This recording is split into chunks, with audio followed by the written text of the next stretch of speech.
is Mark Baer. You are watching the YourTown television program. We are on location. I'm with photographer Logan Norton.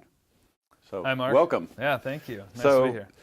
let's talk about photography. I mean, how'd you begin? Where did this all start? Yeah, sure. And who are you and where are you from? Yeah, Let's go through the absolutely. whole thing. Start from the beginning, right? Yeah.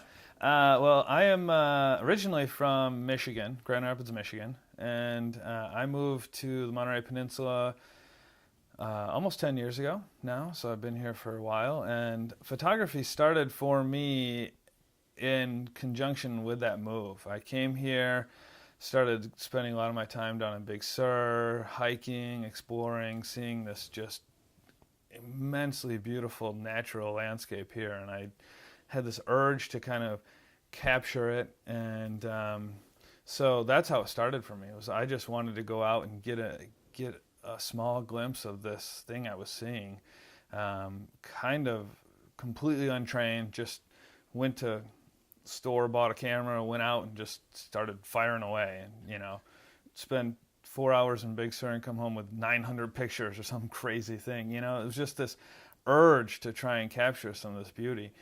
I was lucky to have a coworker at the time whose dad was a professional photographer and a professional photojournalist, and so he was quite a skilled photographer himself, although it wasn't his passion. But so he really helped me work through the basics of understanding photography and kind of learning the processes that went with it, and so it just kind of exploded for me. I just was drawn to it, and I couldn't. It was obsession right from the start. This is a hard place to start, I would think, because it's not easy living in a postcard. Yeah. Everywhere we look, you're going to get something beautiful, and then yeah. you're stuck with something beautiful, and then Yeah. what do you do? So Exactly. you think this is a photographer's paradise because it Yeah. is beautiful, but beauty isn't necessarily everything that it's hard. Yeah. It's not. Beauty is harder than easier for a developing photographer. So Absolutely. let's talk about style and the Yeah. evolution of that. And Yeah, absolutely. Let's start with that over time. So and that's how it was. It was you start with this beautiful thing, and then all you can do is just try and capture the most perfect, beautiful color and light and everything else. And somewhere along the line, I started to think, this is gorgeous, this is beautiful, I love these images, but what are they saying? What's the message here? What's the purpose here? What am I missing in this? And I started to recognize I was missing the human element, And so from there, sticking kind of to that beautiful theme, I started doing portraits, and I was trying to achieve the human version of the Big Sur landscape, this beautiful, perfect image. And I enjoyed that, and it was fun and created some amazing things. And but soon I started to recognize that it was lacking in authenticity a lot of times, And I really wanted to create something that was true to the human experience, deeper than just perfect beauty that we see portrayed. So I started working on a project a couple of years ago, shooting out at the old Fort Ord military base. It's been closed down for quite a while. And so I went out there, and I ended up shooting 110 different women as kind of a attempt to display a modern version of femininity, what it is to be an authentic, real, modern woman in today's society. And so I photographed, people ranging from 14 to 89 years old. Some of them model, some of them do that, but the majority were regular, everyday people who came, and I said, I want you to bring your own style to this. I want you to show your version of what life is like for you. And so it was this great project that turned into a book that I produced, and it just showcases a wide spectrum of human experience, and that really resonated with to me because of the authenticity of it. You started with a passion. Yeah. You moved on to a theme. Mm-hmm. Now you're moving on to a voice. Totally. Okay. Absolutely. And what's Absolutely. what's the difference in that evolution? So when you start to kind of think, what is it I want to say with my art? You know, how do I transition from creating something that everyone can look at and say, that's a beautiful piece of art, to creating something that says, wow, yeah, what does that say? You know, what is he telling me, or what is he questioning, or what is the deeper meaning that's involved in this thing? And so my work from that project has evolved more into exploring themes, you know, thematically, and so working now on a project documenting the Salinas Valley. How does this really unique, interesting place that's right in our backyard, that resonates so many of the, you know, even the political hot buttons of immigration and migration and the varieties of personnel that live there, how does that speak to the overall experience of America or the overall experience of humanity, you know? And so I'm looking to dive deeper into the storytelling aspect of life, you know, to become less of a pure photographer and more of a storyteller. What is the story I want to portray? Just in basic photographer survival, everybody's got a phone. Yeah. Everybody's a photographer Exactly. now. Everybody's taking a picture. Yeah. So trying to compete in that world Yep. is just that's just too much noise. Yeah. You have to find a truer form. So now Yeah. you're into the art of the storytelling, and now but that's still that's a strategy. But then where does the personal voice start mixing in with Yeah. that, and Sure. does that start happening now? Yeah, absolutely.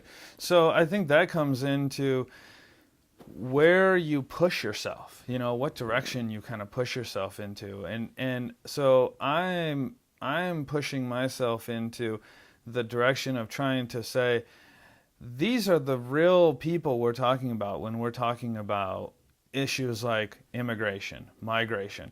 You know, it's easy to sit back and say, these people are all bad, or this group is all problematic, or here's some generalizations of this group or these people. But unless you're able to get out and see those people and understand the way they live their life, and how do they, what is it their lives are like, you know, what are their issues and their concerns and their struggles, and how do they live and where do they live? And that's my voice, is trying to say, I want to get out there and be a visual representation of some of these groups and these people who are talked about a lot, but in sort of abstract terms, where they don't have their own voice necessarily. And as a photographer, without the camera, you probably wouldn't, or as a person without the camera, you wouldn't make this investigation. Exactly. So you've used it as a vehicle for Totally. self-informing, and you know, it gives you a reason to go and learn this Absolutely. that you just wouldn't do on your own. Totally. I mean, I love this project because it has the you know, all the Steinbeckian Right. back Connections to Yeah. that, Yeah. and same issues further on. Yeah, yeah, and it's interesting because, you know, I spend a lot of time as a more pure street photographer, you know, roaming cities, San Francisco, Portland cities, and just capturing individual little moments right there. And I think it comes down to, there's a sense of voyeurism to it. There's a ultimate people watching aspect of it. I'm really just drawn to this human experience, and I want to see more of that. And then I take that same skill set or that same desire and hunger for understanding and seeing the human perspective out into these projects like Steinbeck did, you know, and he went out to find this America that he was so interested in and to portray it through his work. And I'm drawn to that same thing, to kind of show that experience, that human experience. And let's talk about the role of the photographer in, you know, in now in the modern media landscape. Yeah.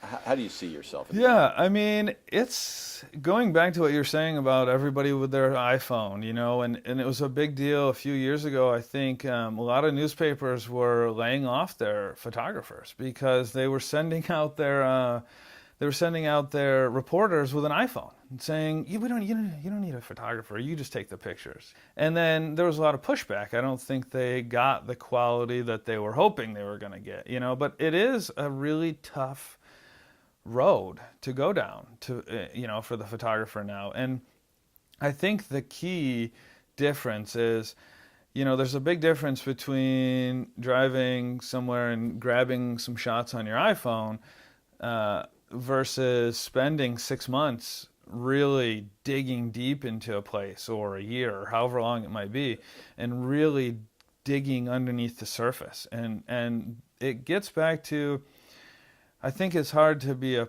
pure photographer in the modern media world. I think it requires more of the storytelling, more of the reportage part of life. You have to really be multifaceted to make your way in this modern media world. So when you organize a project now like this, you kind of know the scope, you know the amount of time you're going to spend.